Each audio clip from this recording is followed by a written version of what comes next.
নমস্কাৰ এই মুহূৰ্তত আহি পৰিছে সন্ধিয়াৰ কিবা এটা বিগ ব্ৰেকিং নিউজ আজি হৈছে 25 জুন গোটেই অসম তথা ভাৰতৰ বিভিন্ন প্ৰান্তৰ পৰা যুগত হৈছে কেইবাটাও গুৰুত্বপূৰ্ণ খবৰ এনেবোৰ খবৰ নিতৌ পাই থাকিবলৈ চেনেলটি সাবস্ক্ৰাইব কৰি ভিডিঅ'টো এটা লাইক কৰিবলৈ নাপাহৰিব আজিৰ আমাৰ প্ৰথমটো খবৰ গুৰুত্বপূৰ্ণ খবৰ হৈছে অসমবাসীৰ বাবে এটা ডাঙৰ খবৰ আধাৰ কাৰ্ড থাকিলে আপোনাৰ একাউণ্টত চৰকাৰে সোমাই দিব টকা আপোনাৰ আধাৰ কাৰ্ড আছে নেকি লগতে লাখ লাখ মহিলাৰ বাবে এটা ভাল খবৰ কিয়নো অতি শীঘ্ৰে পুৰুষ আৰু মহিলাৰ কৰিব লাগিব এটা গুৰুত্বপূৰ্ণ কাম নহলে পৰিব আপুনি ডাঙৰ বিপদত কেৱল ইয়াই নহয় কেইবাটাও ৰাজনৈতিক খবৰৰ লগতে অৰাজনৈতিক খবৰ যুগত হৈছে আজিৰ আমাৰ প্ৰথমটো খুবেই গুৰুত্বপূৰ্ণ খবৰ হৈছে অসমবাসীৰ বাবে এটা ডাঙৰ খবৰ ৰাজ্যৰ প্ৰান্তে প্ৰান্তে বৃষ্টিপাত 14খনকৈ জিলাত ইয়েলো এলাৰ্ট জাৰি কৰিছে বতৰ বিজ্ঞান কেন্দ্ৰৰ তৰফৰ পৰা ৰাজ্যৰ প্ৰান্তে প্ৰান্তে ধাৰাসাৰ বৰষুণ আৰু বৃষ্টিপাত আপোনাৰ ৰাজ্যৰ অৱস্থা কেনেকুৱা প্ৰচণ্ড গৰমৰ মাজতে আহিল বৰষুণ আজি ৰাজ্যৰ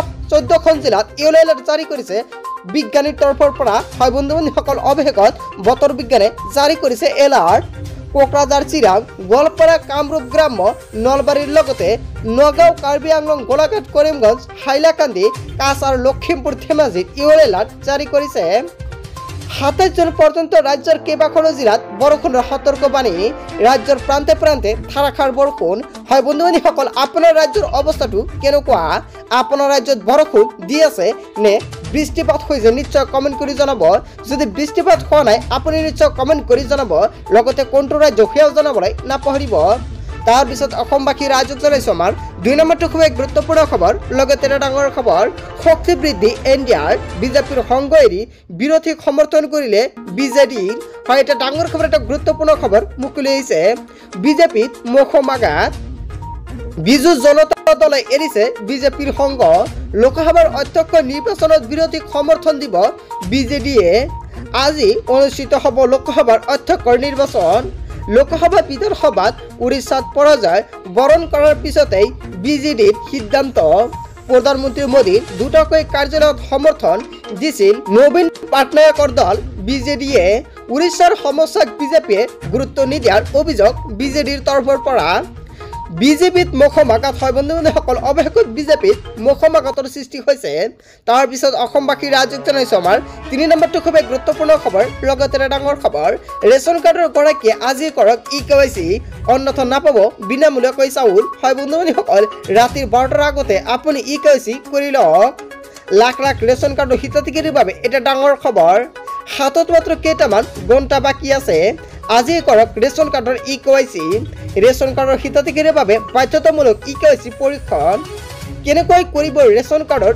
ইকেৱাইচি পৰীক্ষণ ইকেৱাইচিৰ বাবে প্ৰশাসনে গ্ৰহণ কৰিছে পৰীক্ষণৰ কাৰ্যসূচী খবৰ কৰক আপোনাৰ সংশ্লিষ্ট সুলভ মূলৰ দোকানীৰ সৈতে সুলভ মূলৰ দোকানীলৈ প্ৰশাসনে প্ৰেৰণ কৰিছে নিৰ্দেশনা 15 পৰা 25 জনৰ ভিতৰত সকলো দোকানীয়ে ল'ব লাগিব হিতাধিকাৰীৰ আঙুলিৰ ছাপ খাদ্য ৰাজহুৱা বিতৰণ আৰু গ্ৰাহক পৰিক্ৰমা বিভাগে জাৰি কৰিছে নিৰ্দেশনা তাৰ পিছত অসমবাসী ৰাজ্যক জনাইছো আমাৰ 4 নম্বৰটো খুব গুৰুত্বপূৰ্ণ খবৰ লগতে ডাঙৰ খবৰ ৰেচন কাৰ্ড থাকিলে আপোনাৰ বাবে এটা ভাল খবৰ কিয়নো ৰেচন কাৰ্ড দিলেই কলেজত পাব বিনামূলীয়াকৈ নামভৰ্তি অসমৰ মুখ্যমন্ত্ৰী ডক্টৰ হিমন্ত বিশ্ব শৰ্মাৰ এটা ডাঙৰ মন্তব্য ৰেচন কাৰ্ড দেখুৱাই কলেজত পাব বিনামূলীয়া নামভৰ্তি মুখ্যমন্ত্ৰী ডক্টৰ হিমন্ত বিশ্ব শৰ্মাৰ ডাঙৰ ঘোষণা পিতৃ মাতৃ আয়ৰ প্ৰমাণপত্ৰ দিব নোৱাৰিলেও কোনো কথাই নাই হয় বন্ধু-বান্ধৱীসকল এতিয়া কিন্তু আপোনাৰ ইনকাম সাৰ্টিফিকেটৰ প্ৰয়োজন নাই যদি আপোনাৰ পৰিয়ালৰ ৰেচন কাৰ্ড আছে তেনে ক্ষেত্ৰত আপোনাৰ ৰেচন কাৰ্ডে বিনামূলীয়াকৈ নামভৰ্তিৰ বাবে হ'ব প্ৰয়োজন বা গ্ৰহণযোগ্য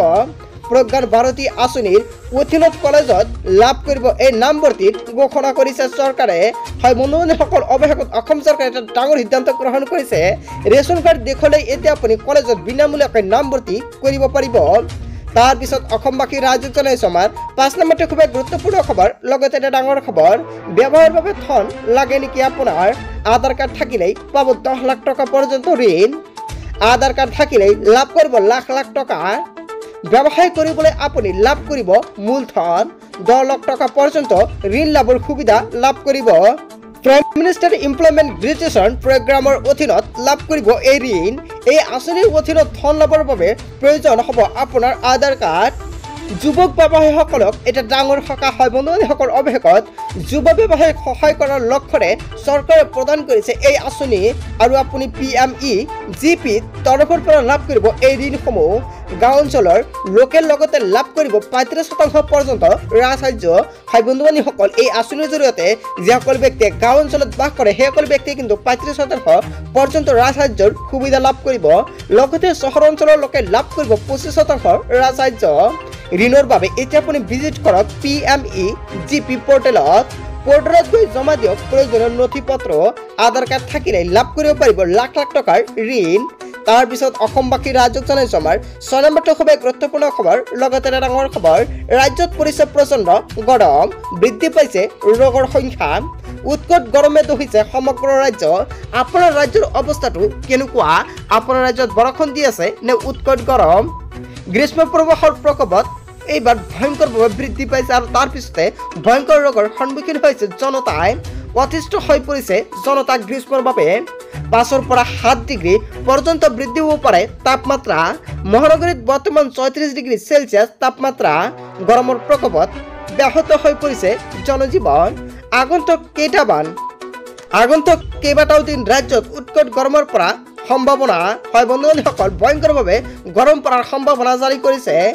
ভাৰতৰ আন প্ৰান্তত পৰিছে উৎকট গৰম। প্ৰচণ্ড গৰমৰ মাজতে ৰাজ্যত প্ৰাদুৰ্ভাৱ ঘটিছে বহু ৰোগৰ আৰু হঠাৎ বৃদ্ধি পাইছে জ্বৰ, চৰ্দি, ডায়েৰিয়া সদৃশ ৰোগ। গৰমৰ সময়ছোৱাত সাৱধানে থকাৰ আহ্বান। উৎকট গৰমেতো হৈছে সমগ্ৰ ৰাজ্য। তাৰ পিছত অসমবাসী ৰাজ্যক জনাইছো আমাৰ 7 নম্বৰটো খুবেই গুৰুত্বপূৰ্ণ খবৰ। লগতে এটা ডাঙৰ খবৰ, দ্বাদশ উত্তীৰ্ণলৈ সুবৰ্ণ সুযোগ, ভৰ্তি হ'ব পাৰিব বায়ুসেনাত হয় বন্ধুসকল। এটা ডাঙৰ খবৰ, এটা ভাল খবৰ আহি পৰিছে দ্বাদশ উত্তীৰ্ণ ছাত্ৰ ছাত্ৰীসকলৰ বাবে। বায়ুসেনাত ওলাইছে চাকৰি। দ্বাদশ উত্তীৰ্ণ ছাত্ৰ ছাত্ৰীৰ বাবে এটা ভাল খবৰ, আপুনি কৰিব পাৰিব আবেদন। বায়ুসেনাত অগ্নিবীৰ মকৰলত প্ৰস্তুতি চলাইছে হয় বন্ধুসকল। অৱশেষত এটা ডাঙৰ সিদ্ধান্ত। চৰকাৰে কেইবাটাও ডাঙৰ মন্তব্য কৰিছে। 28 জুলাইৰ ভিতৰতে আপুনি অনলাইনৰ মাধ্যমত কৰিব পাৰিব আবেদন। দ্বাদশ 50% লাভ কৰাসকলেও কৰিব পাৰিব আবেদন।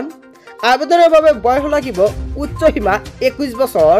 কেৱল ইয়াই নহয়, আপুনি আবেদন কৰাৰ বাবে AGNIPDAYU.CDAC.in জানিব পাৰিব সবিশেষ। আৰু বায়ুসেনাত ওলাইছে চাকৰি। যদি আপুনি ভাবিছে আবেদন কৰিব তেনে ক্ষেত্ৰত কিন্তু আপুনি আবেদন কৰিব পাৰিব হয় বন্ধুসকল। আপুনি ঠিকেই শুনিছে।